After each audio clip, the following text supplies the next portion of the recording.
Hello guys and welcome back to the channel. In this tutorial we're going to learn how to use DeepSeek version 3. Okay, so DeepSeek AI have recently released the version 3, which is much better than the version 2, and it can do quite a lot of things much better than even ChatGPT 4o and Gemini and so on. I've tested it in different ways and I found it very interesting. So to start with, let's learn how to access DeepSeek version 3. You can start by coming to their official website, DeepSeek AI, and then it will bring you over here platform. You can see DeepSeek into the unknown. Start now with the free access to DeepSeek's version 3 and R1. Okay, experience the intelligent model. So this one is better than the version 2 and is completely free of charge. So let's start by clicking on this. Of course, you have the access to, you have to log in. It will bring you over here.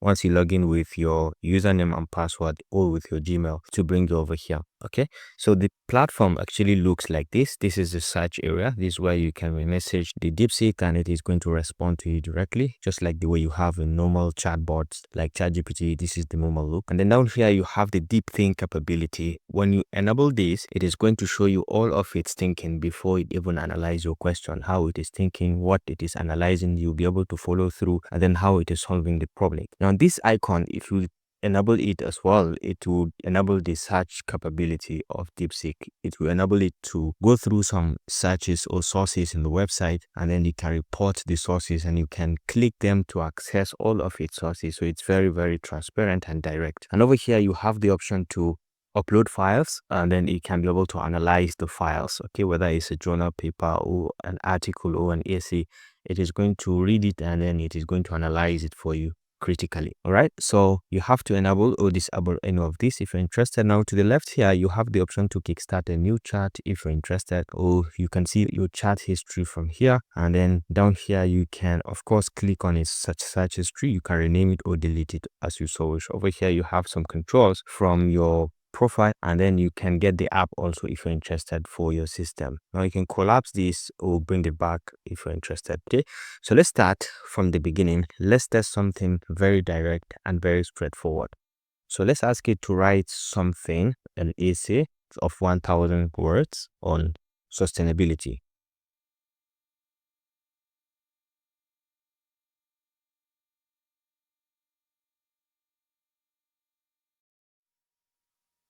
And then once you hit on enter, it is going to, this is a generic process that it is just going to write the essay without thinking. You will just see the results that it has for you directly, 1000 words. And you can see the arrangement, the title, the subtitling, and the other subheadings that it has. It is really well organized and well arranged. You can see the numbering and you can see how fast it is bringing in the results. You can see the details of it, and when you read through, you're going to find out that it is very rich with different kind of details, concepts, ideas that it has to explain, and it's going to be very precise with the 1000 words that we have specified at the beginning. So you can be as specific as you want, just like the way you do in normal chatbots like ChatGPT. It all boils down to you, how you chat it, then you get what you want. And then you can see it is conclusively giving us a reasonable conclusion and even a final thought to this. So this is very interesting. This is for the normal chat. So let's say we want to enable the deep think at this point. Let's see what it is thinking. And let's say I have this question. Shane rolls a dice with faces numbered 1 through 6. Okay, what is the probability of Shane rolls a 3? So this is the question. It is critical. It's a mathematical question that it requires DeepSeek to do some thinking. But then after enabling this, we are going to be able to see the thinking process that it is going to generate have for this particular question. So let's even enter to this, and then when you notice, we're going to be able to see the thinking of DeepSeek at this point. You can see it is okay. So look at it. So Shane is rolling a die, right? Okay, let me think about how to figure out the probability of getting a 3. First, a standard die has 6 faces, each numbered 1 to 6. Each face should be equally likely to land face up, okay, because the die is fair. Now it is trying to understand the different processes and then bringing out different ways. Another way to think about it is Shane rolls the die many times, like 600 times. We would expect each number to come up roughly 100 times. Okay, so it's just critically saying this, and then seems straightforward. Maybe I'm about complicating it, but it doesn't seem see any other factors here. So the question is straightforward. Probability of rolling a dice, a 3 on a fair 6-sided die, yeah, is 1/6, and that is very, very correct. Now it has done the mathematics, put in the formula, and the answer is 1/6, and this is very, very correct. So you can see the best part is showing you the process, the thinking process, how it started, how it was going, what it's analyzing, and how it is even relating with the question. You'll be able to see it over here. So that's the thinking capability. Now let's go ahead and test the search capability of this DeepSeek. So let's uncheck this and then enable the search. So let's say I have this prompt. What is the temperature of Zaria today? Okay, so today is 8th of May 2025. Let's see whether it is going to actually be able to get the temperature of Zaria as of today. So now it is searching the web because we've enabled the search capability. So it has found 36 results, 36 different results. And then let's see what it has for us. So you can see the temperature of Zaria today, May 8th, yeah, varies through the day. Here are the key details based on the latest weather data. So this is daytime, the nighttime, the current condition as at 9:26 a.m. And that is the time I'm making this tutorial. You can see the weather, the temperature, the wind. Additional observations are this, and this is exceptionally correct. Now, if you want to verify this, it comes back with some sources. You can see this, the Zaria weather. You can click and you'll be able to see the source. It will take you direct to the website where it picked in this information, and that is this place. This is Met Office, and this is the detail of what it has just given us. And fantastically, this is very, very correct. Okay, this is very, very correct. So the key thing is to understand that it doesn't just return anything. This is BBC weather Zaria. So this is BBC weather Zaria, and you can see the highlights, and it's really picked it completely correctly. You can see this is Zaria, and this is the details of what it has picked. So you can go ahead and verify all the sources because they are very, very correct. And as it says, it reviews, it found 36 results. You can click on this and you'll be able to see all the 36 results that it has gone through to be able to come up with this result. Okay, so you can see all the results, including even the YouTube video.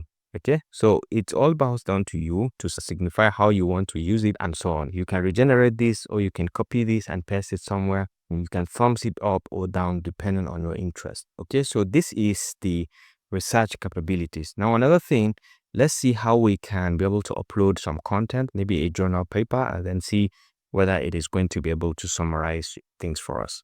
So let's say we start a fresh chat on this, and then let's disable the search. So let's upload the document. So let's say I have this research paper, this one or this one, any of them. We can, maybe let's say we upload 2, because the thing is we have the power to upload many documents at a time. So we have these journals. Let's say I have these journal papers.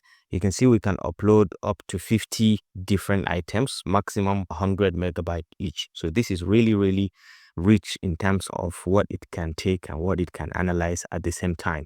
So if you're conducting a research as well, you can upload all your documents, and you can be able to ask DeepSeek AI to analyze them, to give you summaries, to give you technical details as regards the content of what you have uploaded. So let's give some seconds, and then let's see when it finishes. Then we can ask some very direct questions. Okay, so right now it says server busy, but then let's try some more. Okay, so let's say for this, I've just uploaded this paper and I wanted to do something. Can you summarize and give me the key findings from this journal article, from this journal paper?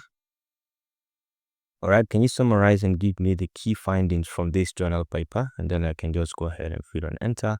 And let's see what DeepSeek is going to give me as regards this content.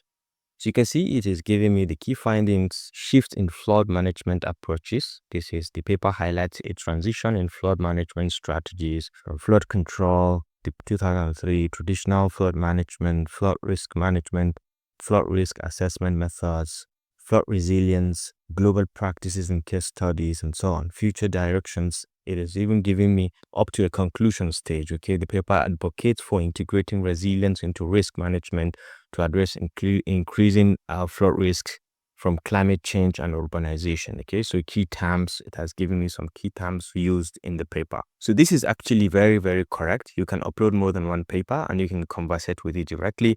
And so it signifies the power of DeepSeek. Even though sometimes while you're working on it, you may require to wait. You may have to wait because the server may be busy, maybe attempting to other people's requests. But that's okay if as far as you get what you want and it is completely free of charge. Okay, so I think you can just go ahead and explore DeepSeek AI and see what you can do to your own advantage, what you can create with it. But this is just a bit about the usage, how you can use it to your own advantage, how you can create content with it, and how you can carry out some critical analysis with it. I hope you enjoyed this video. Thanks for watching and see you in the next one. Bye.